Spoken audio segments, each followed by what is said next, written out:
Welcome to Park Media. I'm your host today, Vince Emanuele, and we are joined by Leslie Cagan. Leslie has been a climate, peace, and justice organizer in a wide range of social movements for more than 50 years, moving between local and national work. Her coalition building and organizing skills have been central to the mobilization of hundreds of thousands of people in many of the nation's largest demonstrations and too many other protests to count. Yes. Thanks for joining us, Leslie. Sure. It's a pleasure to have you here. Let's start by going through some of your personal history, when you were born, where you grew up, and did you come from a political family? Yes. Sure. Thanks. I was born a long time ago. I was born in 1947, so I'm 73. And I grew up in New York City. And yes, I grew up in a not just a politically aware family, but an activist family. And I think there is a distinction. And in fact, some of my earliest memories are with my family being out in the streets, going to ban the bomb demonstrations in the very early 50s, demonstrations around what was the impending execution of the Rosenbergs. And actually, one of my earliest memories, I must have been in kindergarten or first grade. One day, we were living in the Bronx in New York City in a public housing facility. And one day, my mother came and rounded up me and my older brother and younger sister and said, "Come on, we're going out." And we went out and to a street corner just 2 blocks away from where we lived, where there were like 5 streets that intersected, and there was not only there was not a traffic light, there wasn't even a stop sign, and people kept getting hit by cars, including kids. And the parents in the neighborhood had called their elected officials and whoever else they needed to call, and nothing was happening. So the mothers organized a protest. We went out on the street, me and my siblings and my mother, and joined up a bunch of other women. As far as I can recall, I know it was the mothers and their kids. It was a daytime, weekday operation. We were pulling off there, and so the fathers were off at work, and we hit the street and actually formed a line across the street, blocking it and stopping traffic. And it wasn't until many, many years later that I realized not only was it one of my earliest demonstrations, but it was an act of civil disobedience. So it's kind of in my DNA being out there. They eventually won the traffic light. So that was another kind of lesson that when you do step out and step up, you actually can make some change. It's not like I recall at an early age going to workshop and training sessions and stuff like that, but it was in the culture that I was brought up in. And I feel extremely lucky I have plenty of friends who grew up in families that were not like that, right? And it really makes a big difference. I felt very encouraged as I became a young adult and kind of grew into my own political identity. I was very encouraged by my family to do that, to travel that path, and in fact, throughout the years. Family outings to protest were a common thing. So, and just, by an accident of birth, I went to college in the mid 60s. I graduated in 1968. The world was on fire, literally. I grew up at a time in the 60s where, or came of age, where, everything was open. Everything was open for questioning and alternative visions and new ways of thinking. And it wasn't just on the kind of narrowly defined political front, it was also on the cultural front, and the interpersonal front. I grew up and came to be myself in the context of drugs, sex, and rock and roll as much as politics. And there we are. Yeah. And it stayed with me. I know plenty of people who in their heads and hearts are still very much progressive or leftist and concerned about the state of the world, the state of their communities, etc. But a lot of people my age and even younger too just ended up taking different paths in their lives. And so maybe they'll go out to an occasional demonstration or they send money to support organizations. There's not a lot of people like me who have spent literally, more than 5 decades being an organizer. And it's been a challenging life, a good and rich and full, but challenging life to lead. I want to go back and talk a little bit about your early experiences through the 60s and going to school, but you just mentioned something that I would be remiss if I didn't ask you. I mean, Sergio and I talk about this all the time. We're both now 36 years old, got involved with the movement at 22 when we came home from the war in Iraq. At least 80 or 90% of the people that we came up with at this point in our lives have sort of moved on, have went to do other things. They might still show up, as you mentioned. I think one of the important questions to ask you is, how have you been able to do this for 50 years? Well, let me put it this way. Sex, drugs, and rock and roll. There's not, well, all that shifted over time. Although, not so much, but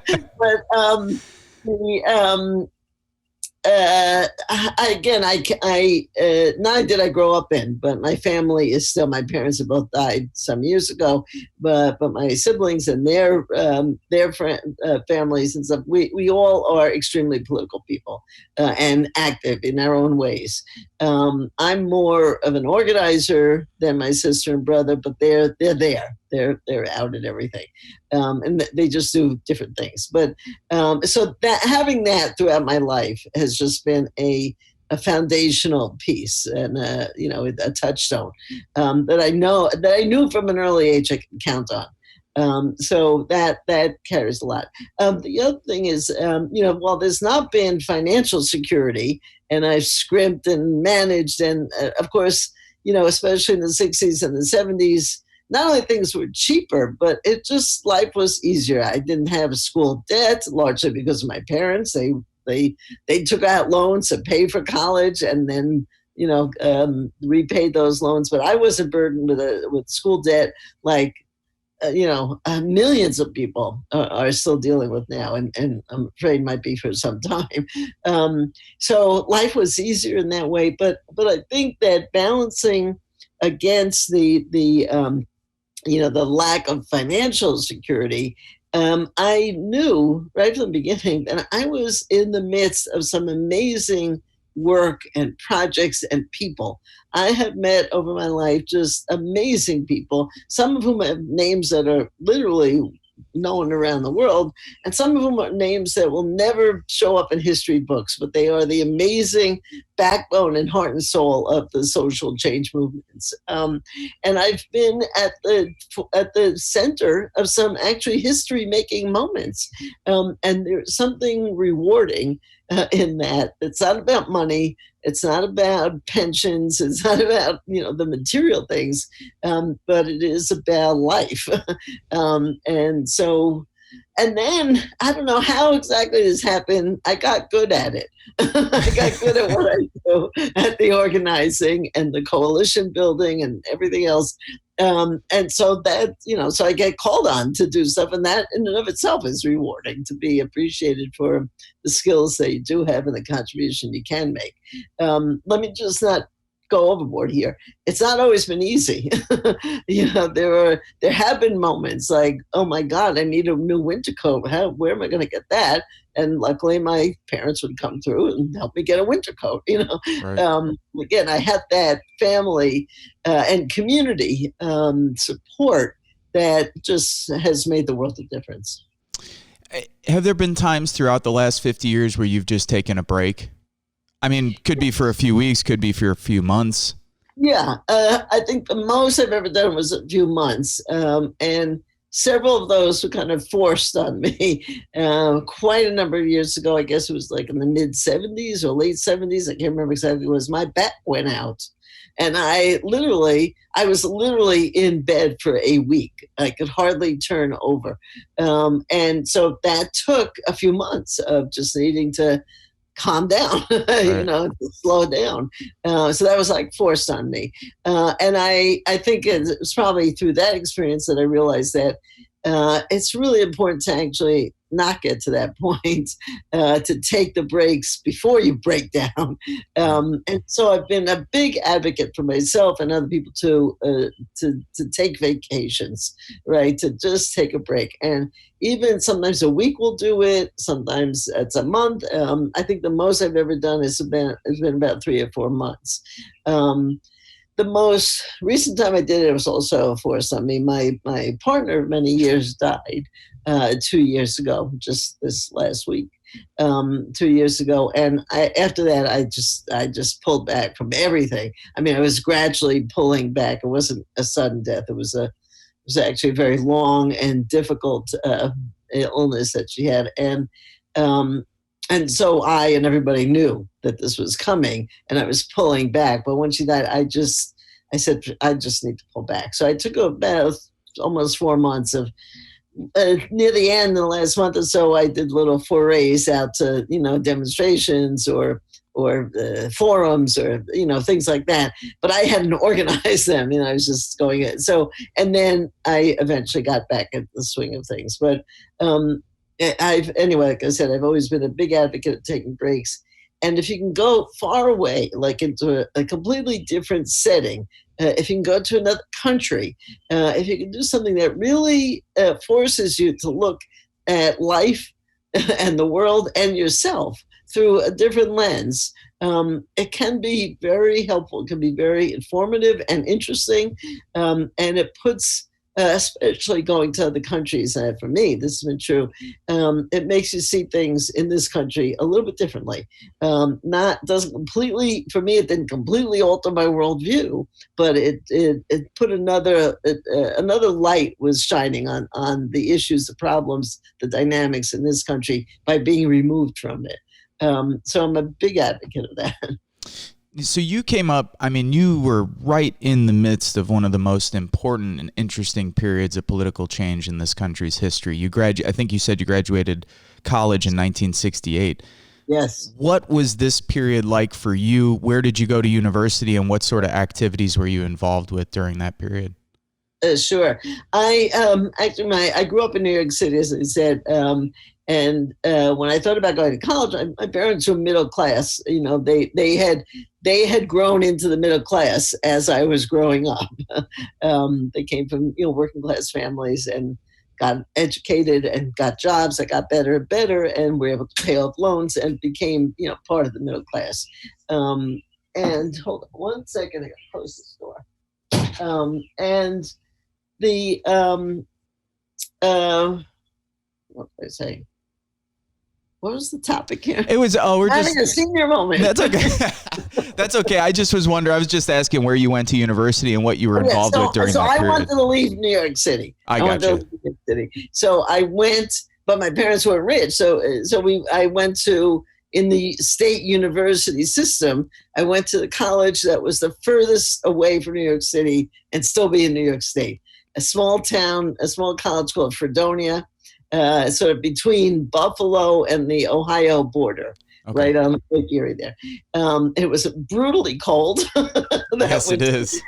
It's a snow belt up there. I had a great time, and also I hated it. It was too far from New York, it turned out. So I went back to the city, and I ended up going in and graduating from NYU. In New York. And I was completely immersed in activism. When I was in my first year of college was when the free speech movement in Berkeley blew open, and I heard about it. And I thought, oh, wow, if I was in Berkeley, I'd probably be part of that. But here I am in a small town in upstate New York. Anyway, so I got back to the city, and the anti-war movement that was the Vietnam War, several wars ago, and I completely got immersed in it. And in fact, after my second year of college, I don't know if they still do this at colleges, but at the end of my second year, I had to declare a major. In order to stay, they were going to kick me out if I didn't declare a major. And I had, just by scheduling reasons, had taken as a requirement, you had to take either an art appreciation or a music appreciation course. And I picked the art appreciation course. So when I was forced to make a decision, I said, okay, I'll study art history.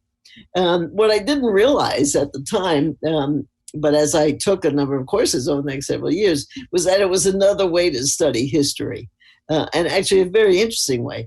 The other thing I came to realize is that, because most of my education was out in the streets and in the organizing and on the campus,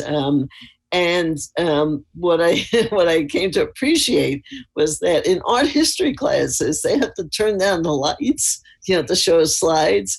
So I could often get a nap in.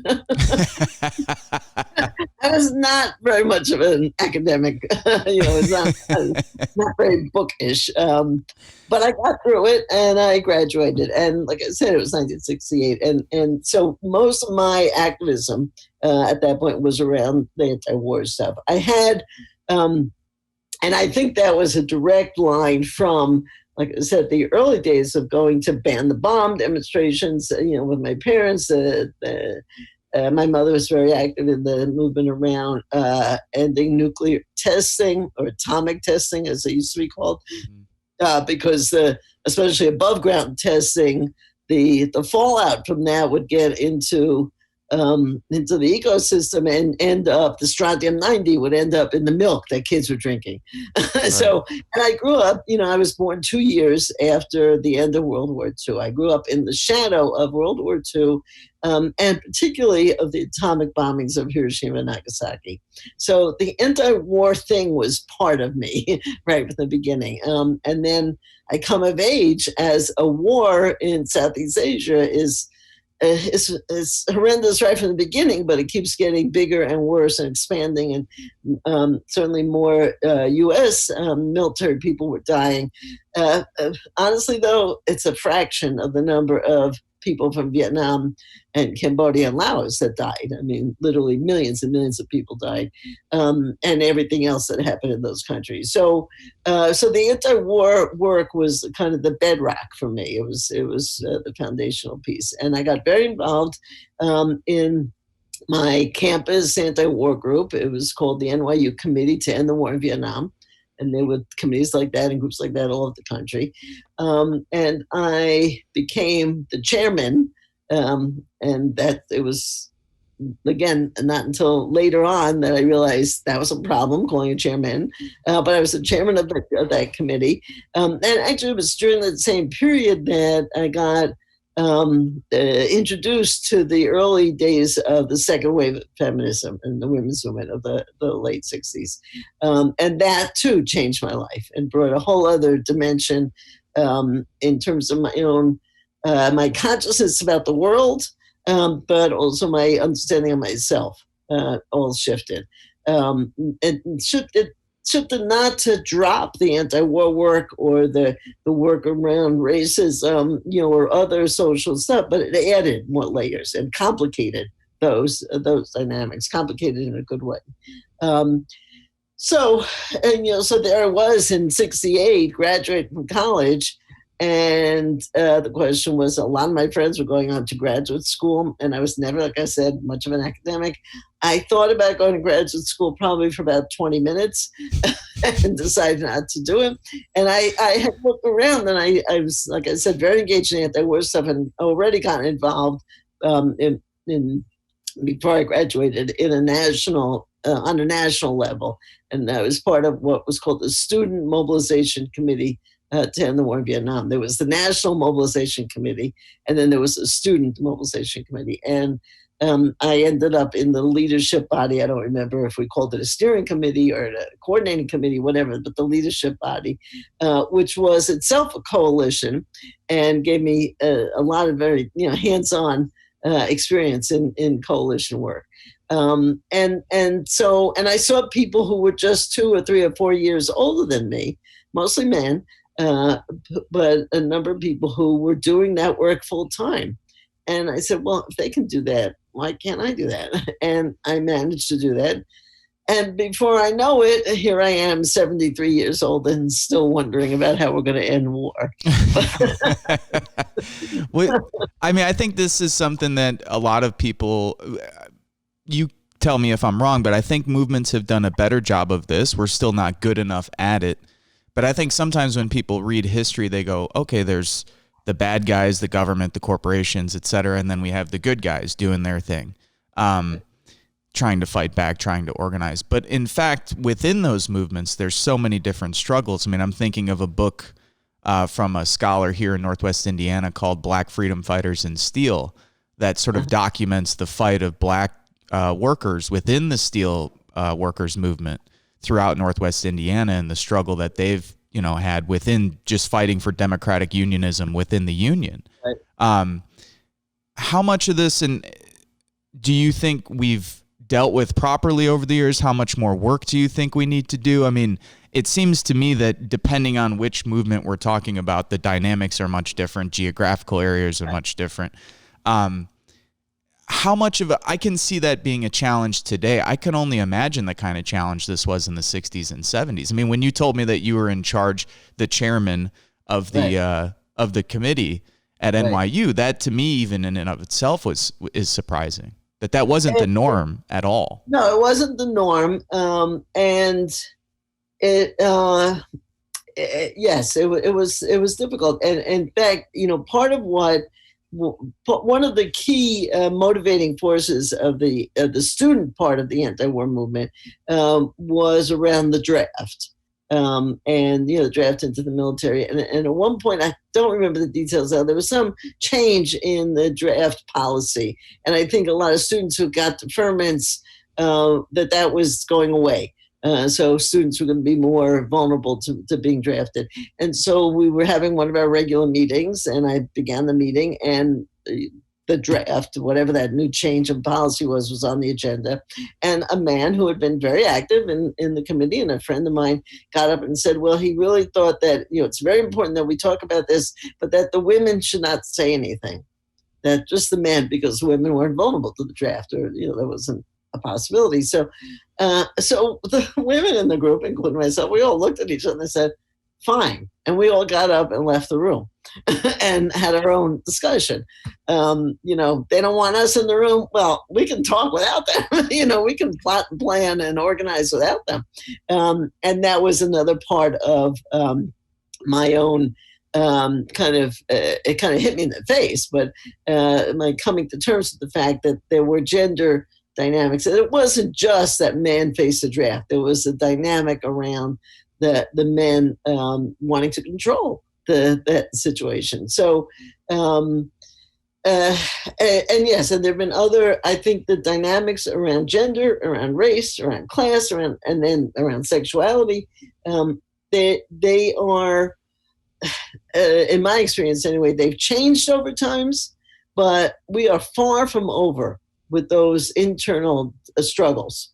And understanding what those dynamics mean. And that I think my sense is that there's a greater consciousness and awareness now that hasn't yet always translated into a changed practice, either internally or in the outward facing organizing projects.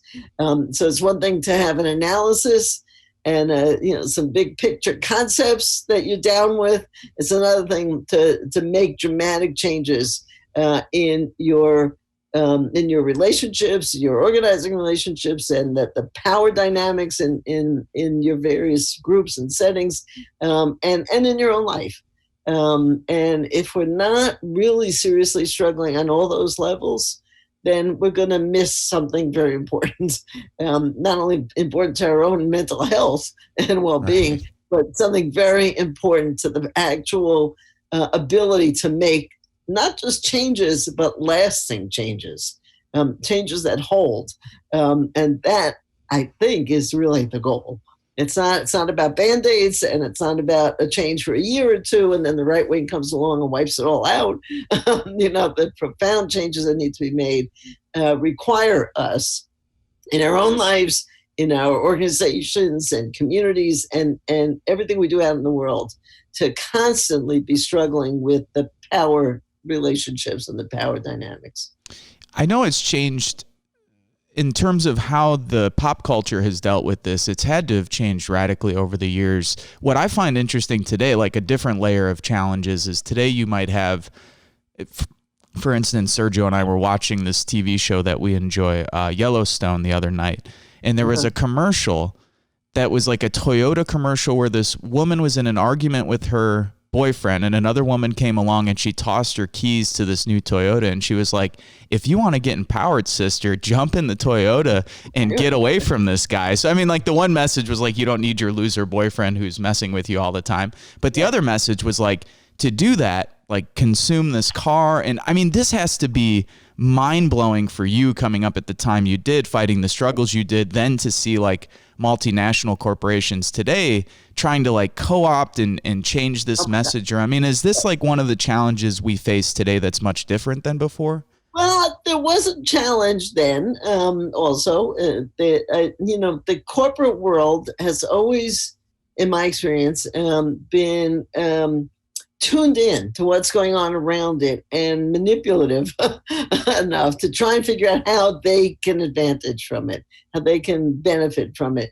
And so I remember in the early days of the women's movement, there was a cigarette, Virginia Slims, I think was the name of it, that you've come a long way, baby, and all that kind of stuff, which was about trying to co-opt the real progress that the women's movement was making in terms of consciousness and awareness, not necessarily in terms of policy so much, but in terms of women's and to some degree men's consciousness and awareness about gender dynamics. I think every time a social movement begins to break through and change how people are thinking, the corporate world manages to come to terms with that and try and co-opt it and use it to their own advantage. I mean, most recently, in the early days of the COVID, when the COVID crisis first hit this country, I was watching TV one night and I thought, my God, this is about 3 weeks into it already. And we already knew it was terrible. And I'm thinking, these ads are like so tone deaf. People are dying. People are getting sick and dying. And the government is totally fucked up in the way they're handling it. And these ads are about everything and anything and not at all related to the reality of people's lives. And then soon after that, literally within a week or two, I started to see a whole number of ads thanking the frontline workers and the nurses and the this and the that. And the tagline is always, buy our product. And I thought, oh my God, this is worse. Right. Go back to the other ads. This is horrible. It's better when they seem out of touch, because then you can paint them as being out of touch, right? Right. They were seen to be in touch, and it's all about the bottom line for them. Right. And then you saw another wave of that with the Black Lives Matter movement really emerging much, much stronger, and the fight against the police and everything. Again, a whole bunch of ads somehow, sounding as if they really care about the issues. Having said that, I think the cultural changes are real. And sort of run parallel to whatever the corporate world is doing.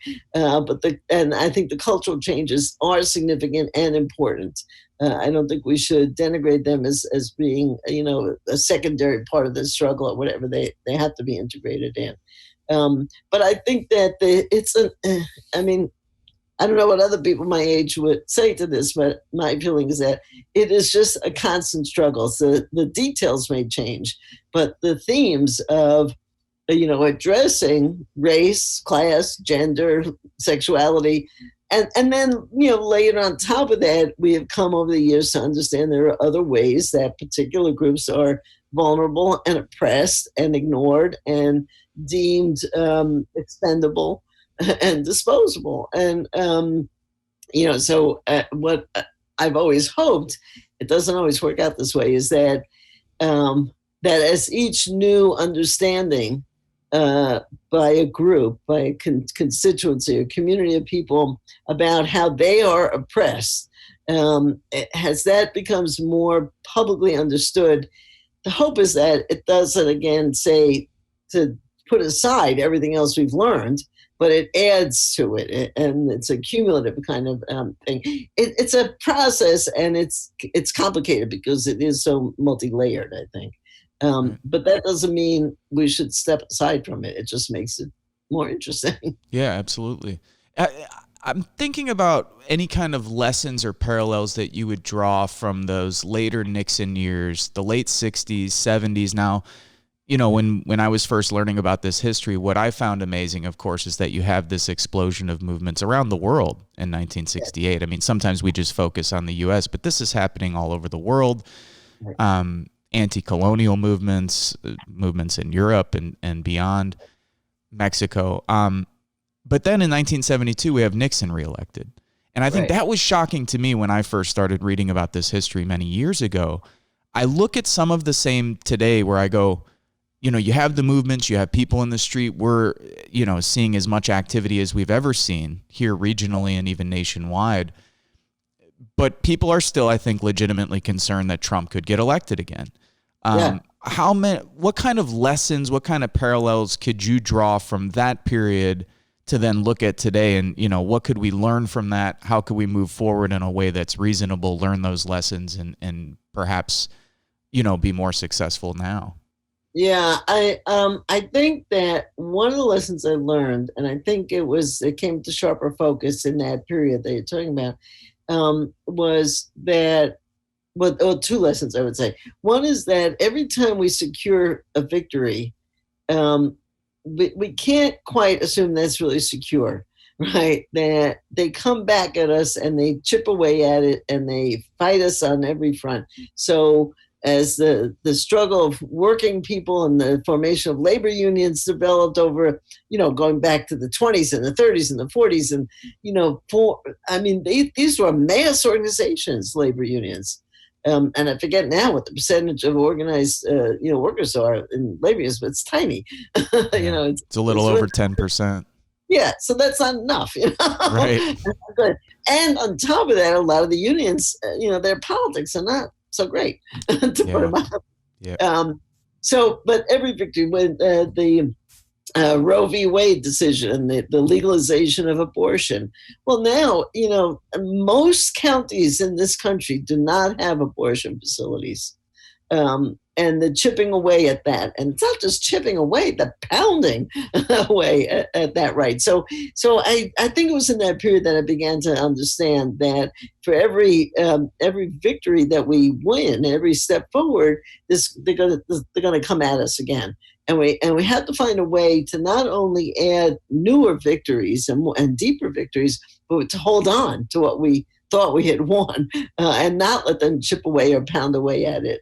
So that was one lesson that came out of that. The other is that I began to understand, and I think it's related to what I was just saying, is that this country was not, from the get-go, it was not like there was a left wing and a right wing, and the pendulum swung back and forth, and we just said, it was a constant struggle of equal forces. But the very foundation of this country was so biased against really, left thinking, progressive thinking, people oriented. It was based on fucking slavery, and the genocide of the native people, and on greed, and it wasn't corporations like we know them now, but it's businesses. Then it's all tangled together. Slavery wasn't just a bad institution; it was also economically a bad institution. So somehow that seeped into my consciousness in a different way. I think during that period too, that it's not just that we have to kind of outsmart the right wing, but fundamental. And like I said, I grew up in an activist left family, so I already understood that systemic change was needed, but I understood it more in a gut kind of way. It wasn't just in my head. It wasn't just an idea, but I kind of felt it, and I feel it even more so now, that that what we are up against is massive. And when I say we need systemic change, I'm thinking like deep, deep, deep change. Like just think about racism. It is in the DNA of this country. And changing DNA, that's not an easy task. And the class structures, et cetera, et cetera. So I think both of those things, though, about how big this struggle is, how you have to constantly fight to hold on to what you've won, and at the same time be opening up new demands, new arenas of struggle. I think a lot of that came to focus for me in that period that you're talking about, in the Nixon and post-Nixon years. That's what I was going to ask next. I mean, you have this extremely vibrant set of movements coming out of the 68 generation. Nixon's reelected in 72. The Vietnam War officially ends in 75. Then you have Carter elected. It's sort of the beginning of this kind of neoliberal period, then Thatcher and Reagan. How the hell did you survive the 80s? I mean, I'm not talking about the cocaine and disco. I mean, I'm talking more so the... And I never did the cocaine. Cocaine was never... There's plenty of other stuff to do. It seems like a dark period. It was. I mean, first of all, I feel like the country and the left in this country never really got over or even really thoroughly processed the Reagan years. In some ways, for me, the Reagan years were worse than the Nixon years. Hard to imagine, but it was within a few weeks, I think, if my memory is correct, of Reagan taking office when he dismantled the air traffic controllers union. I mean, he went right to it, right?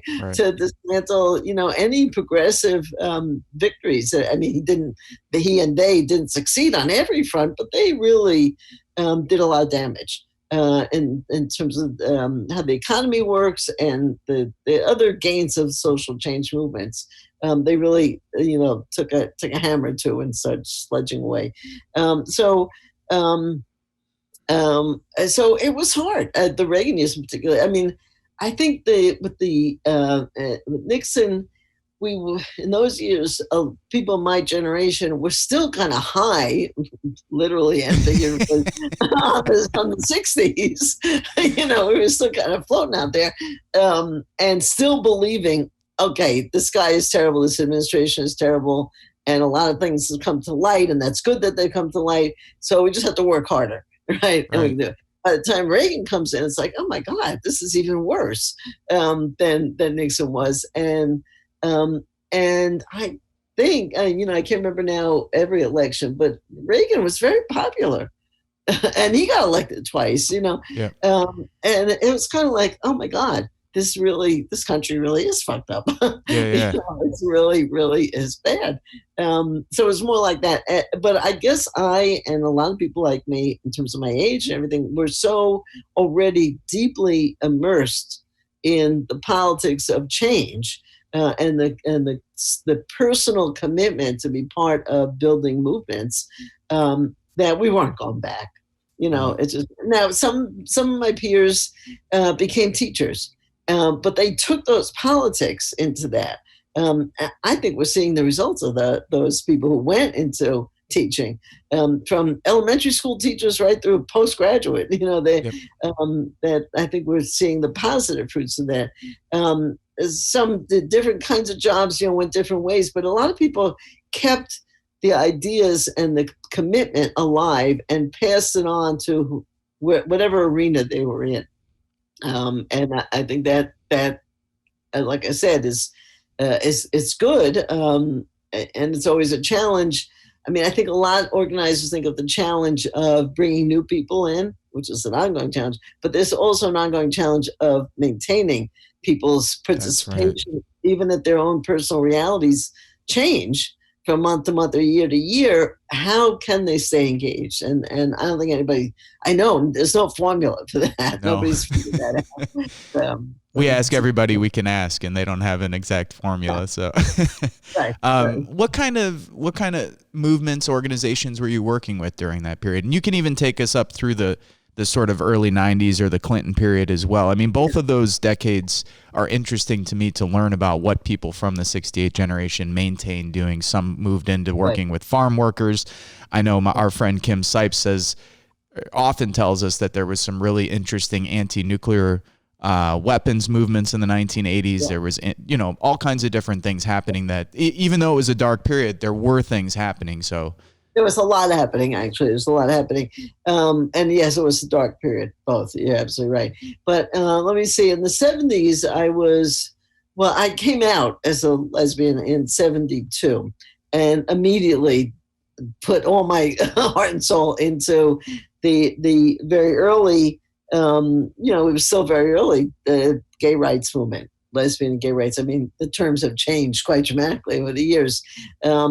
And the women's movement. I was very engaged in reproductive rights struggle, the right to abortion, but broader reproductive rights, and the queer movement for a good portion of the 70s. By the, I guess, maybe 77, 78, I got interested again in the anti-war work, and particularly the anti-nuclear weapons work. And in fact, worked then for quite a few years, both in Boston. I had moved to the Cambridge, Boston area in 72, having spent 2 years in St. Louis with a collective, which is a whole other experience. That house could have been almost anywhere. There was a lot of external work we did, but the real experience was, I was not unique. This was not a unique situation. A lot of people my age were going through the collective. What does it mean to live collectively and to share responsibility and to raise kids together? So that was a wild experience too, but wild in a good way. But I was working in Boston with the Boston Mobilization for Survival, which was part of a national network organization called Mobilization for Survival, and actually got deeply involved in the anti-nuclear piece of that work. I don't know if you know, but in 1982 was, at that point, had been the largest demonstration in U.S. history, and I think it probably remained that way until the Women's March. Excuse me one second here. In 2017, the big Women's March, Trump was elected. So I actually ended up being the coordinator of the anti-nuclear demonstration in New York City in 1982.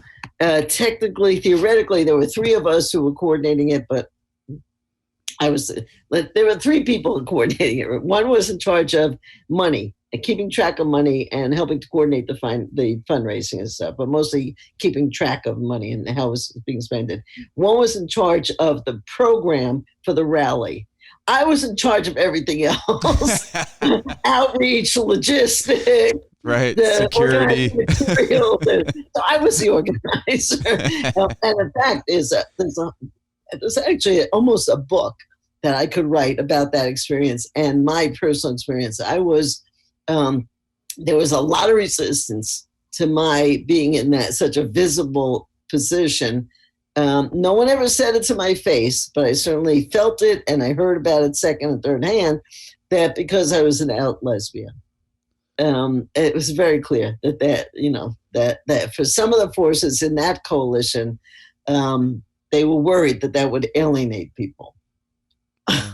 Right. And it was a very intense internal struggle. And there were a lot of internal struggles in that coalition. It went on for 18 months, that work. And this was before internet, before any of us were using computers. There was one computer in the office, and that was for the finance operation. Right. But we didn't use the internet. Nobody was on email in 1982. Nobody that I knew anyway. So it's a lot of phone calls and a lot of actual real mail, like tangible. You could, stuff an envelope. Do you think that's worse or better, Les? I mean, I hate to jump in and sort of mess up this timeline, and we'll probably have to speak another time because I know I only have an hour with you, and we'll do another one in the future because I really want to go through this history, and there's not too many, how do I say this without sounding too morbid? There's not too many people from the generation, I think, left to tell these stories, to tell this history, to learn these lessons. But I'm interested, do you think, I mean, I know there's both positives and negatives. How much positive have you seen from the increase in like social media, email, all this stuff? And how much of this is a problem because we're not making those phone calls, because it's easier for me to send you an email instead of if I live 5 miles away, just driving over to your house and having a conversation or something? Right. I think it's a completely mixed bag. On the one hand, I think the social media stuff. Well, let's start with just on the email level alone. I mean, because for quite a few years, it was only email that we really, and there were some websites. Now, in the last few years, the social media platforms have just exploded. But a lot of it is about communicating out. It's sharing information. It's not, to me, it's not organizing. Right. It's, I don't know how many petitions online you can sign in a day. There's hundreds and they're all good. Right. The content, not all of them are good, but there's a ton of good ones every single day. And sometimes I sign them and sometimes I don't, whatever. But, unless you get 10 million signatures or whatever number it might be, who cares?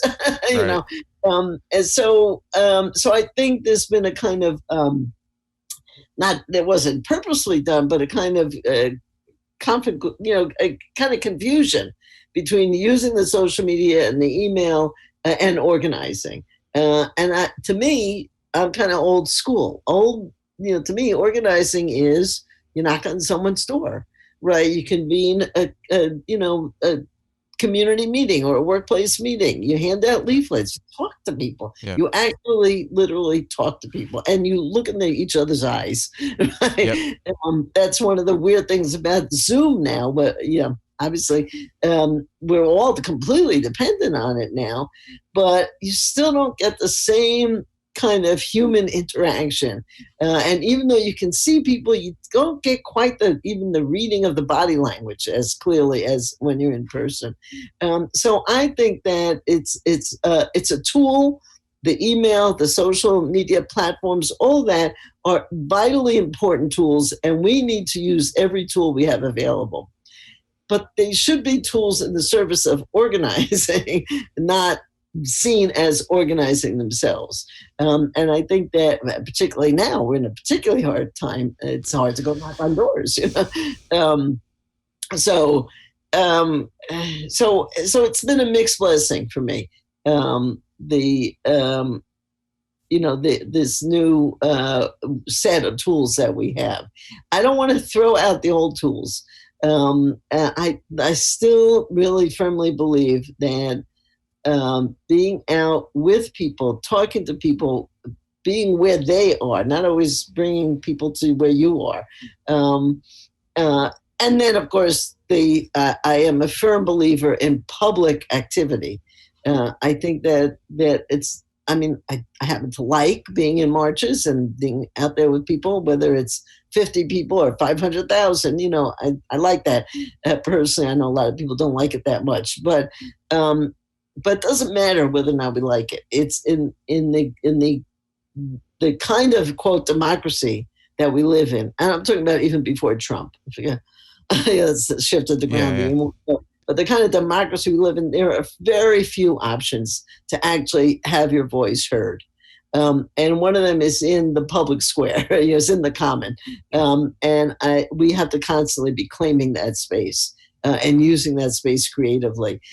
So putting people into not just activity, but public visible activity. And on top of that, activity that could, without being too big a jump, could actually disrupt some of the ongoing functions, even if it's only disrupting for an afternoon. People feel and experience that disruption, and people in power know when folks are out on the street, especially when they're out in the street. That literally brings an entire city like Washington, D.C., the capital of this country, to a halt, right? When people literally cannot move around on the street because there's a protest going on. I think there's a lot to be said for that, too. And a long time ago, I don't even remember when or how this happened, I came to realize and strongly believe that if anybody says this is the most important tactic to use, or this set of tools are the most important ones to use, they're full of shit. They don't know what they're talking about. It's got to be the combination. It's got to be some package of the tools that we use and the tactics that we use that begin to add up to putting enough people in motion, not necessarily only on the streets, but in motion in some form or fashion that we can begin to name it as a movement. I think that remains a very important part of our work, is putting people in motion, giving people skills and tools to use, but also the motivation. Jesse Jackson for many years would end every speech with "Keep Hope Alive." And I, at a certain point, thought to myself, okay, it's enough with the "Keep Hope Alive." We get it. But what? And then something happened. I wish I could remember what it was. Something happened in the world, maybe it was in my life, where I just understood, oh my God, that's right. Without hope, why not just go to the beach for the day? Without hope, hope is a manifestation, I think, of a belief that you can actually change something. It's a feeling that you could change something. The job of organizers is to help translate that feeling into action. So keeping hope alive and motivating people to actually take up the hard work of struggle, that's a big job of the organizers. And that, I think, is very hard to do, not in person. It's not impossible. And people are moved lots of different ways by lots of different things, but a big piece of it needs to be in person, connecting with, in relation to people, to other folks. So anyway, that's a long-winded way of saying it's a mixed bag, these new tools that we have to use. But again, I see them as tools. I don't see them as the end in themselves. No, I couldn't agree more. And I think that's a good way to end today, because the next time we talk, I would like to ask you the more difficult question, which is how the hell we're going to combine this in this context of COVID, which all of us, you don't have the answers. I know. I don't put that on you, because I've been interviewing, and Serge and I have been talking to activists and organizers we know all over the world for the last 4 months, and nobody seems to have a definitive answer. But we're finding new ways. It's been interesting to me, even over the last 4 months, people are finding different ways to sort of combine these things. So regionally, for instance, we have a car protest coming up, but there's also then meetings people are having like in parks with PA systems, finding ways to social distance, still kind of see each other, break bread together, but do it in a safe way. Some of that's starting to emerge, which is definitely, I think, hopeful for us. Right. I just hope we can do a good chunk of that work while the weather is still good. I believe that's our thinking, is to cram as much of this as possible, before it gets -20 up here. So right. I mean, that changes things. But yes, I would love to continue this conversation. There's a lot more to say. Let me just say one other thing again, that I think that the history of what happened in various social movements in the 70s and 80s and into the 90s is very, very important. That people seems to be a sense from some people, or a lot of people, that the 60s was when there was activism and now there's activism again, or whatever. But a lot was going on in between. Maybe not at the scale, and therefore not with the power of the 60s, but it was meaningful, important, and some of it was very kind of the behind-the-scenes work of changing consciousness and changing awareness and educating ourselves and each other, and finding new ways to work together. A lot was in motion in the 70s and 80s, from the women's movement and then to the AIDS crisis, the foreign policy in Central America, South Africa, the Middle East. There continues to be a lot of work, and then a whole host of other issues, housing and voting rights, and everything else you can think of, police issues. All of that was and always is in motion, and I think always the challenge, one of the big challenges that people who are leftists have, is to figure out how to bring those movements into greater cooperation and unity, and to be a more coherent force in the world. That is one of the big challenges. Thank you so much for your time, Leslie. I appreciate it. I know you're busy, but you're a wealth of knowledge, and I really would like to continue this discussion because I think people are going to benefit greatly from hearing these stories, from these lessons. I mean, if we don't have this sort of intergenerational dialogue more often, I feel like there's so much we'll miss and so much that we, won't be able to accomplish if we don't do it. Well, I am more than willing to. I love doing this kind of thing. So we'll talk. We'll figure out a time to do it again. And yes, and I actually also think the intergenerational dialogue needs to be a dialogue. I would love to hear more about your perspective about some of these challenges that we all face, regardless of how old we are at this point. Yeah. I'm more than happy to share my experience, but my understanding of the world is only enriched, and my ability to do this work is only strengthened by hearing from people who are younger than me at this point. There aren't too many people too much older than me at this point in real life. I'm getting up there. What can I say? Well, thank you, Leslie. I really appreciate it. Sure. All right. Well, you have a good rest of the day. Thanks. You too. All right. Take care. Take care. Bye. You've been watching Park Media. I'm your host, Vince Emanuele, and we'll talk to you soon. Hey, thank you for watching and listening. If you think this program is worth a pack of cigarettes or a cheeseburger, you could become a Patreon for as little as $3 a month. The link is available at our website, parkmedia.org. That's PARC media.org. Make sure to subscribe to our YouTube channel below.